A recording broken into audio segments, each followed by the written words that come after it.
ये विद्यार्थियों, आपको जैसे मालूम होना चाहिए कि हमने पिछले वीडियो में उद्यमिता का अर्थव्यवस्था या समाज के लिए महत्वपूर्ण भूमिका, importance for national economy and society के बारे में अध्ययन किया था।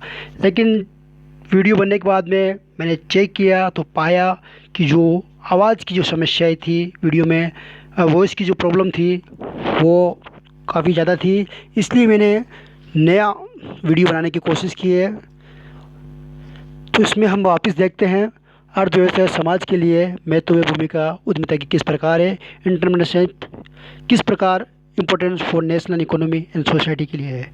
ठीक है, तो इसमें सबसे पहले नवाचार को प्रोत्साहन, प्रमोट्स इनोवेशंस। अब हमने पिछले वीडियो में जब देखा था, जब हमने उद्यमिता का अर्थ और उसकी विशेषताएं पढ़ रहे थे, तो नवाचार का अर्थ हमने जाना था। नवाचार का मतलब होता है नई सोच, परिवर्तन लाना या नए विचार या नई स्टाइल इत्यादि के बारे में हमने चर्चा की थी। तो नवाचार को किस प्रकार प्रमोशन देता है ये, तो पीटर ड्रकर कहते हैं नवाचार उद्यमिता का एक विशिष्ट उपकरण है। यानी विशिष्ट उपकरण का मतलब स्पेशल टूल्स है। ये वे कार्य है जो संसाधनों में नई दौलत सृजन करने की क्षमता प्रदान करता है। इस प्रकार नवाचार के द्वारा संसाधनों के बाजार या व्यापारिक मूल्य में वृद्धि होती है। व्यापारिक मूल्य में वृद्धि तभी होती है जब किसी संसाधन से उपभोक्ता यानी कस्टमर को मिलने वाली उपयोगिता, यूटिलिटी एंड संतुष्टि यानी सेटिस्फेक्शन में अभिवृद्धि होती है। ठीक है, इस प्रकार ये नवाचार को इस प्रकार प्रोत्साहन देता है। कौन? उद्यमिता। फिर दूसरा था नवीन उपकरण की स्थापना, एस्टेब्लिशमेंट ऑफ न्यू एंटरप्राइजेज। इसमें हमने देखा था कि जो लोग उद्यमिता को अपनाते हैं वे कोई ना कोई नया कार्य व्यवसाय प्रारंभ करते हैं, जिसके परिणाम स्वरूप नवीन उपक्रम की स्थापना को प्रोत्साहन मिलता है। कई बार तो ये भी देखने में आता है कि उद्यमिता को अपनाने वाले आजीवन कुछ न कुछ नए उपकरण स्थापित करते रहते हैं। इससे देश के आर्थिक विकास को बल मिलता है। ठीक है, इस प्रकार ये नवीन उत्पादकों, सेवाओं का उत्पादन, नवीन उपकरणों की स्थापना, एस्टेब्लिशमेंट ऑफ न्यू एंटरप्राइजेस। इस प्रकार नवीन एक उद्यमिता, जो उद्यमी होता है, जो साहसी होता है, उसको क्या करता है? नवीन उपकरणों की स्थापना करने को बल मिलता है, जिससे देश के आर्थिक विकास को भी प्रोत्साहन मिलता है।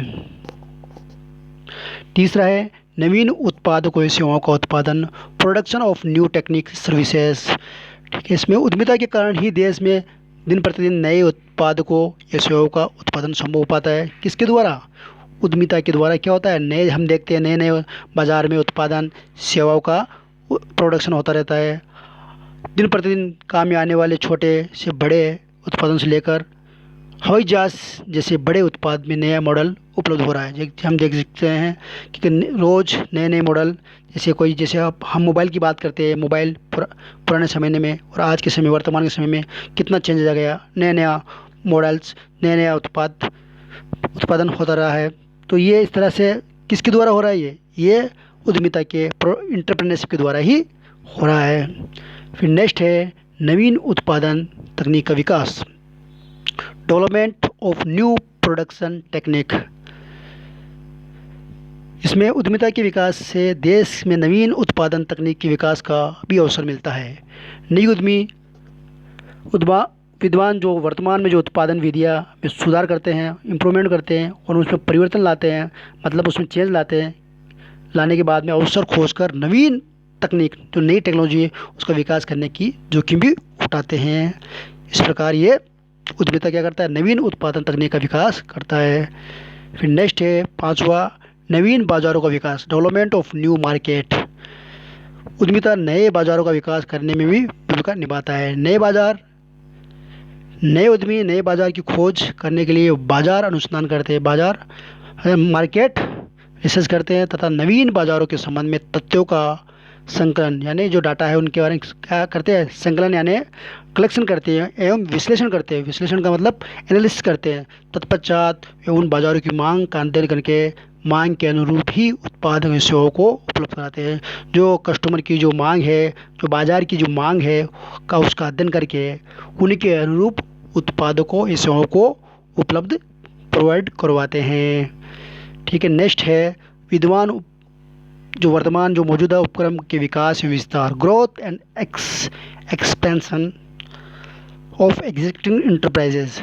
ठीक है, जो ऑलरेडी जो उपक्रम है कि उसके विकास और विस्तार में भी उद्यमिता का महत्वपूर्ण भूमिका होती है।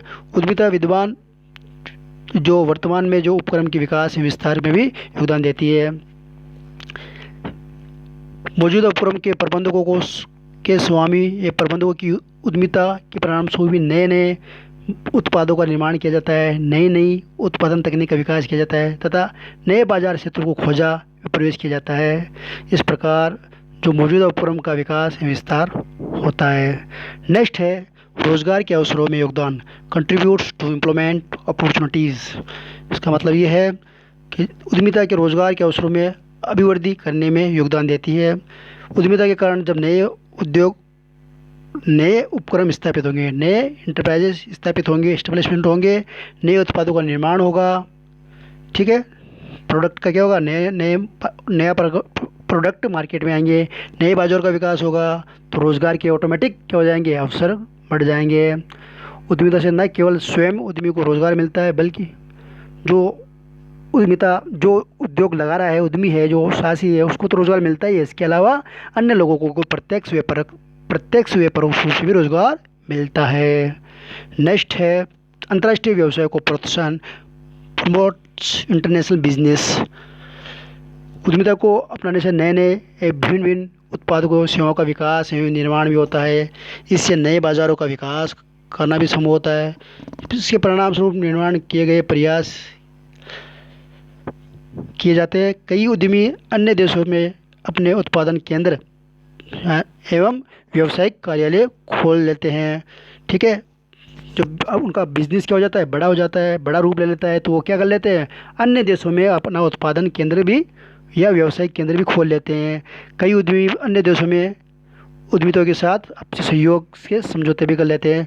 जो अन्य देश के जो उद्यमी हैं उनके साथ में क्या कर लेते हैं, उनके साथ में पार्टनरशिप भी कर लेते हैं, उनके साथ में सहयोग के समझौते भी कर लेते हैं।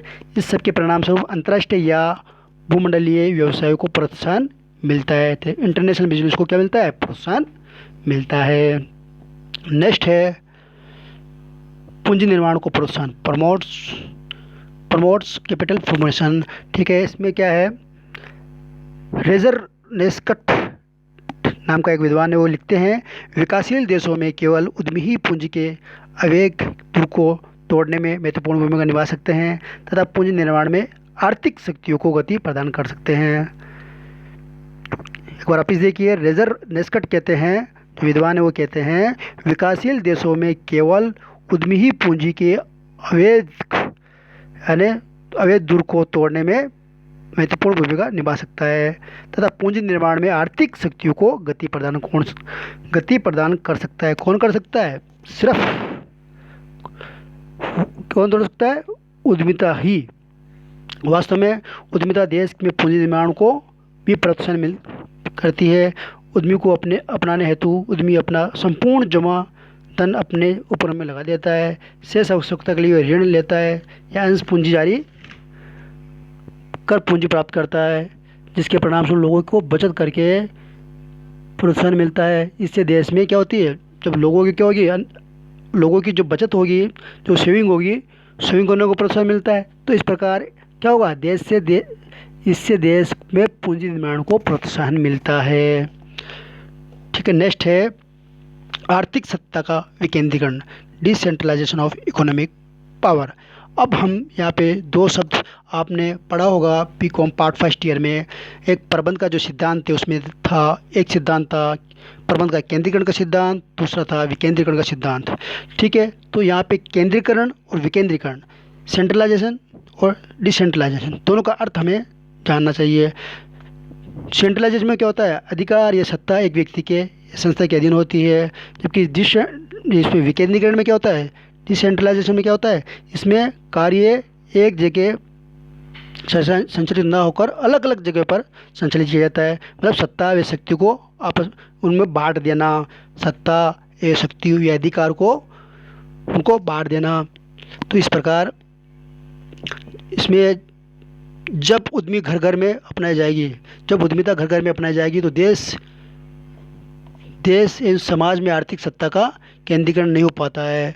ठीक है, जब घर घर में उद्यमिता का चलन बढ़ जाएगा तो वहाँ पे केंद्रीकरण नहीं हो पाएगा, वहाँ पे क्या हो जाएगा, विकेंद्रीकरण होगा। प्रत्येक व्यक्ति अपनी पूंजी तनान्य से धन प्राप्त करने का धन प्राप्त का उपयोग कर आर्थिक क्रियाओं को संपन्न करने लगता है, जिसके परिणाम स्वरूप आर्थिक सत्ता अर्थात धन दौलत अनेक उद्यमियों के हाथों में बढ़ जाती है। ठीक है, जो आर्थिक सत्ता एक के पास में धन दौलत नहीं रहेगी, वो सभी उद्यमियों को बढ़ जाती है, जिसके परिणाम स्वरूप आर्थिक सत्ता का विकेंद्रीकरण होता है। इससे देश की आर्थिक सत्ता के केंद्रीकरण से उत्पन्न होने वाले दोषों यानी जो उसकी जो कमियां है, किसका केंद्रीकरण की जो कमियां है, उससे मुक्ति मिल सकती है। नेक्स्ट है राजकीय नीतियों एवं योजनाओं में क्रियान्वयन में राजकीय नीति एवं योजनाओं के क्रियान्वयन में योगदान, contributes to execute of government policy and plans.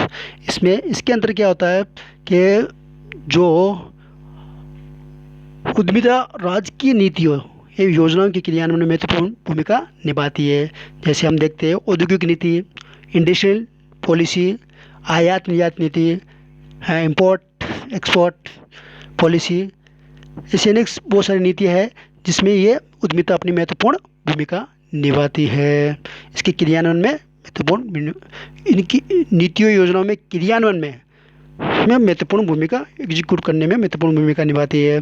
फिर नेक्स्ट है सामाजिक समस्याओं के निवारण में सहायक, हेल्प सॉल्व सोशल प्रॉब्लम। अब सोशल प्रॉब्लम केवल कौन कौन सी हो सकती है? सोशल प्रॉब्लम अशिक्षा, बेकारी, बीमारी, अशिक्षा इलिटरेट, बेकारी, अनएम्प्लॉयमेंट, बीमारी, इलनेस, डिजीज़ आदि ऐसी बहुत ही समस्या होती है।